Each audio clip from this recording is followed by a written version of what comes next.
YouTube, je vous retrouve aujourd'hui pour une vidéo qui m'a été demandée en commentaire, qui va être sur la stérilisation et sur l'implant, à quel âge il faut stériliser votre furet, pourquoi, qu'est-ce que moi je pense je vous conseillerais entre l'implant et la stérilisation. Désolée pour cette tête de crotte de chien, mais j'ai juste trop chaud. Donc moins j'ai de fringues sur moi, mieux c'est. Mais après tout on s'en fout, c'est pas le sujet.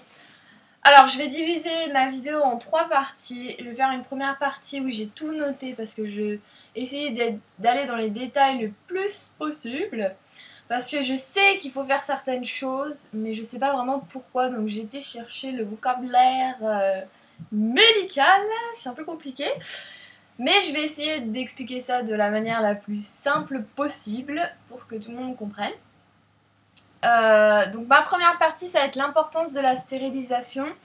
Ensuite, je vais vous parler un petit peu à quel âge il faut stériliser votre furet. Et en troisième partie, l'implant versus stérilisation.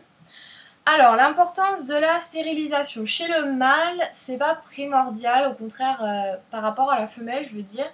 Un mâle peut très bien vivre avec son RUT. Après, ça va plus être pour le confort du maître. Parce que avoir un mâle en RUT chez soi, c'est vraiment très dur. Par exemple, moi, Gizmo, au début, c'était pas prévu. Enfin, je voulais pas le faire implanter. Il était seul encore à ce moment-là. Et je m'étais dit, bon, on verra. Mais à la base, c'était non. Je voulais le laisser comme ça. Sauf que, bon, au début, donc son RUT a commencé, on va dire, en janvier, enfin très légèrement en janvier, il a commencé à avoir des cacahuètes qui commençaient à grossir. Et puis après en février, l'odeur vraiment de dingue, parce que ça pue mais c'est une horreur. Jusqu'à là je supportais, je lavais plus souvent les dodos et tout ça. Ensuite il y a eu les pissous partout là, les petites mares de pipi.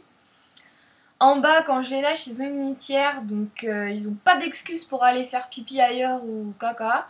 Mais là, c'est vraiment, ils faisaient partout, ils essayaient en plus de se frotter, genre sur le tuyau de l'aspirateur, sur tout ce qui était un peu long, comme la taille d'un furet, quoi. Et sachant qu'il laissait 2-3 petites gouttes au passage, donc c'était vraiment insupportable. Mais bon, jusqu'à là, moi, je supportais. J'essayais. Et après en mars, il a commencé à devenir agressif. C'est-à-dire que je lui faisais un câlin, tout était nickel et tout d'un coup il me mordait mais super fort le bras jusqu'à 100. Donc c'est-à-dire les morsures, vous savez que vous avez quand vous venez de les avoir et que bon vous les habituez à vous, à leur nouvel environnement et tout ça. Donc c'était ce genre de morsure là. Donc j'ai dit ok, on va t'implanter parce que là c'est juste pas possible. Donc je suis partie l'implanter. Oui, voilà, c'est tout. Chez la femelle, c'est complètement différent. C'est-à-dire qu'une femelle, tant qu'elle ne sera pas saillie, elle va être en chaleur. Et ce qui va provoquer, attention, une aplasie médulaire, c'est-à-dire que la moelle osseuse ne va plus renouveler le stock de globules rouges. Et tous les globules rouges vont finir par mourir et puis elle va faire une anémie. Donc là, elle va mourir. Donc c'est très important si vous ne faites pas reproduire votre furette de l'implanter. Moi je conseille l'implant, après je vous expliquerai un peu plus tard dans la vidéo pourquoi. Alors à quel âge il faut implanter son furet? Un mâle, enfin moi je l'ai implanté, Gizmo je l'ai implanté vers 8 mois.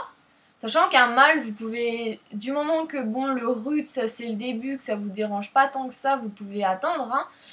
Mais une femelle, il faut vraiment être, dès les premiers signes, il faut tout de suite aller l'implanter parce que si vous voulez, l'implant, le temps que les hormones se diffusent dans le corps et que ça fasse effet, il va se passer 2-3 semaines, voire 1 mois parfois, mais moi ça a mis 2 semaines et demie, 2 semaines plutôt.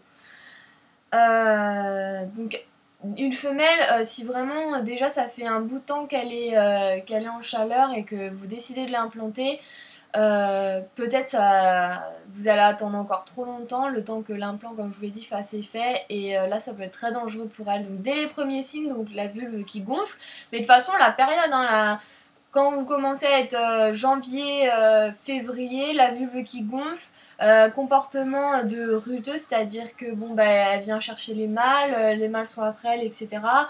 Après si vous avez une furette toute seule, bon bah la vulve gonflée c'est déjà le signe le plus important. Il faut tout de suite l'emmener chez votre vétérinaire. Après si vous l'avez eu dans un élevage et que c'est votre première femelle et tout ça, que vous y connaissez pas trop, vous pouvez toujours demander à l'éleveuse chez qui vous l'avez acheté de vous prévenir tout simplement. Moi c'est ce que je vais faire. Même si je sais les périodes, etc. Mais bon, on n'est jamais trop prévenant. Parce que j'ai déjà eu des femelles, sauf il y a une dizaine d'années. Donc l'implant, ça n'existait pas, c'était pas encore très connu pour le furet. Donc bon, à ce moment-là, on peut attendre un petit peu et la stériliser, sachant que ça va tout de suite stopper. Mais l'implant, c'est différent puisque ça met un peu de temps à agir. Donc quel âge le mâle quand vous voulez, hein, soit dès les premiers. Je pense c'est le mieux d'attendre un petit peu les premiers signes du RUT. Il faut pas l'implanter tout de suite. Tant qu'il n'est pas en RUT, ça sert à rien de toute façon. Et c'est mieux de le laisser tranquille, le laisser se développer, grandir, etc. Et une fois que vous voyez que ses boules commencent à grossir, qu'il commence à puer, bon, qui commence à faire ses marques un peu partout, là à ce moment-là vous allez l'implanter. Mais moi je pense que c'est bien d'attendre un peu. Moi j'ai attendu vraiment le stade agressivité hein, pour l'implanter. Et une femelle, par exemple moi Juliette là elle a 2 mois. 2 mois, d'ici janvier elle aura 7, 8 mois voire plus. Et donc par là en général c'est par là. Mais de toute façon c'est pas vraiment l'âge, c'est plus la période. À partir de février, le RUT il commence à partir de janvier-février. Il dure 8 mois, faut pas traîner pour la femelle et pour le mâle, comme je vous l'ai dit. Vous voyez, après c'est comme vous le supportez. Voilà. Alors ensuite, l'implant ou la stérilisation. Alors la stérilisation, donc castration chez le mâle, castration. On le castre, castré. Castration, oui, castration. Et donc on coupe les ovaires, je pense. La stérilisation chez la femelle. Le problème, c'est qu'on s'est aperçu à faire ça que ça entraînait des cancers des glandes surrénales. Alors attention, les glandes surrénales, pour ceux qui ne savent pas ce que c'est, ce sont des glandes qui sécrètent des hormones, hein, comme toute glande. Ces hormones, là je l'ai pris sur le site de Poutpouter Furet. Ces hormones vont contrôler différentes parties du corps, on va dire, comme la reproduction par exemple. Et elles se situent au-dessus de chaque rein. Donc là c'est...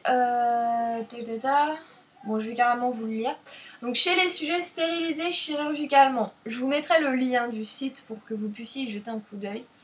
Les hormones sécrétées par l'hypophyse, c'est-à-dire le cerveau, ne trouvent pas leurs récepteurs qui en temps normal sont les testicules et les ovaires. Les hormones sexuelles ne sont donc plus produites et le comportement sexuel ne surviendra pas. Cependant, l'hypophyse, donc le cerveau, continuera à produire des hormones et cela sans interruption car il n'aura pas reçu l'information normalement transmise par les hormones sexuelles que son message envoyé aux glandes sexuelles a bien été intercepté.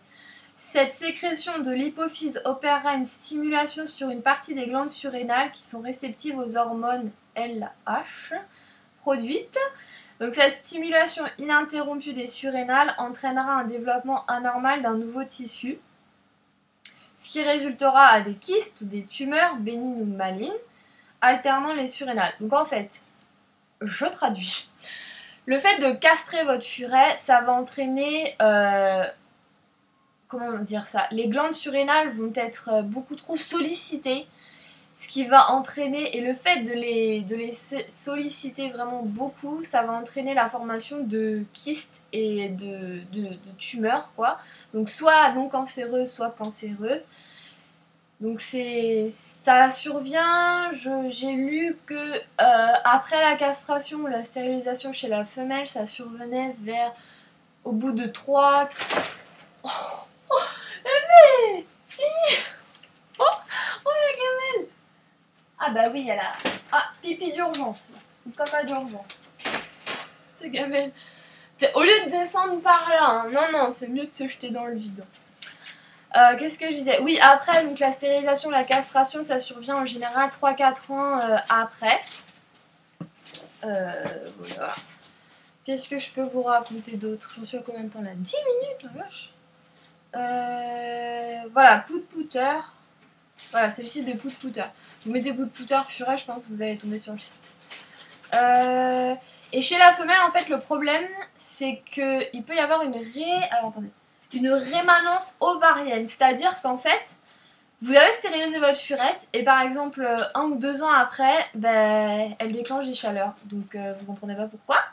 Vous allez chez le vétérinaire, en fait, il vous explique que soit il a mal retiré les ovaires, l'utérus ou je sais pas quoi, ou soit bah, ça repousse. Parce que justement, vu qu'il a mal retiré, ou qu'il n'a pas tout retiré, bah, ça a repoussé et du coup, bah, ça a déclenché des chaleurs. Donc, c'est pas top top.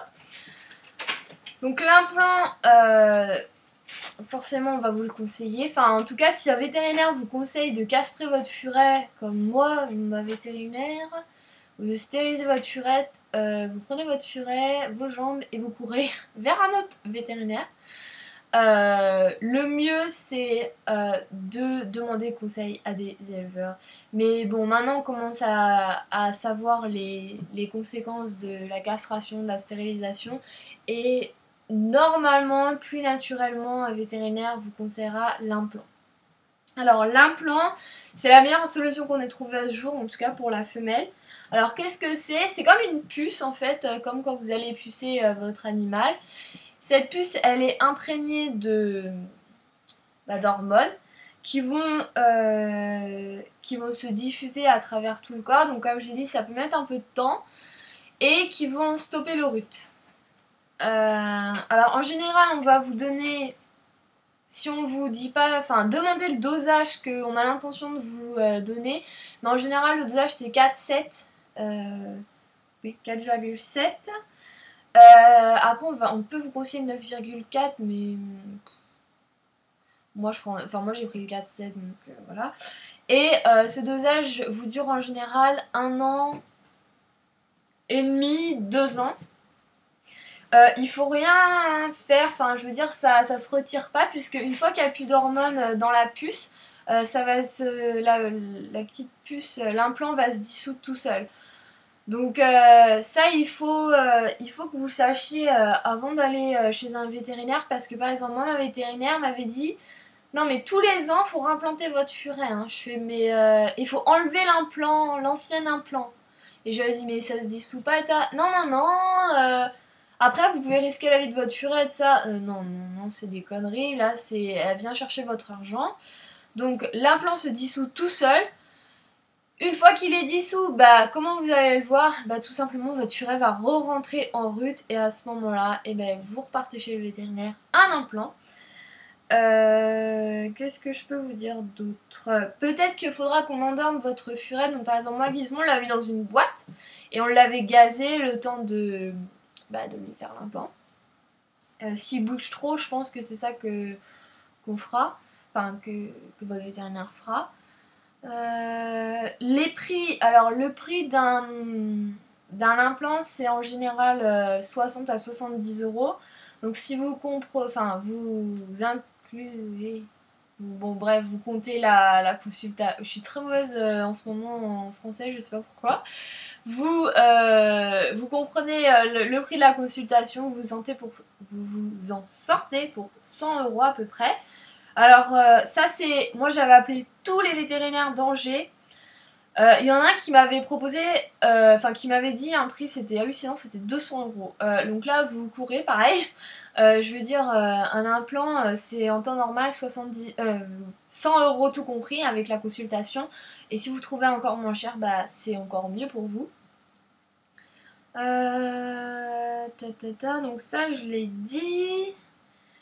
Comment vous allez voir que l'implant commence à agir? Bah moi je l'ai vu tout simplement parce que les boubous, la Gizmo rétrécissaient beaucoup. Ensuite il puait beaucoup moins et puis il était redevenu le gros nounours qu'il était. Alors ça c'est une question qui revient souvent sur les forums, on l'a remarqué en ce moment, enfin moi je l'ai remarqué sur le mien. Mon furet est castré, est-ce que je dois quand même l'implanter? Oui, vous allez l'implanter quand même, parce que du coup, comme je vous l'ai dit, castrer votre furet, ça va trop solliciter les glandes surrénales et c'est ça qui va avoir pour conséquence la formation de kystes. Et le fait de l'implanter en plus, bah du coup ça va réguler cette sollicitation et vos glandes les glandes surrénales de votre furet seront moins sollicitées et du coup bah, ça va retarder l'apparition de ces kystes. Ben voilà, j'ai fini ma vidéo. Combien? 15 minutes. Bon courage pour tout regarder. Non, sérieusement, j'espère que cette vidéo a été claire parce que c'est vrai que quand on arrive dans du vocabulaire un petit peu médecine et tout ça, moi je suis un peu paumée. Donc j'ai essayé d'être le plus clair possible. Si vous avez d'autres questions, vous n'hésitez pas, hein, surtout. Après, vous pouvez toujours aller traîner sur des forums, etc. Sachant que sur les forums, il faut en prendre et il faut en laisser. Oui, voilà, bah, c'est tout. J'espère que cette vidéo vous aura aidé, que vous l'aurez aimé. N'hésitez pas à poucer vert. Et je vous dis à très vite pour une prochaine vidéo. Bye!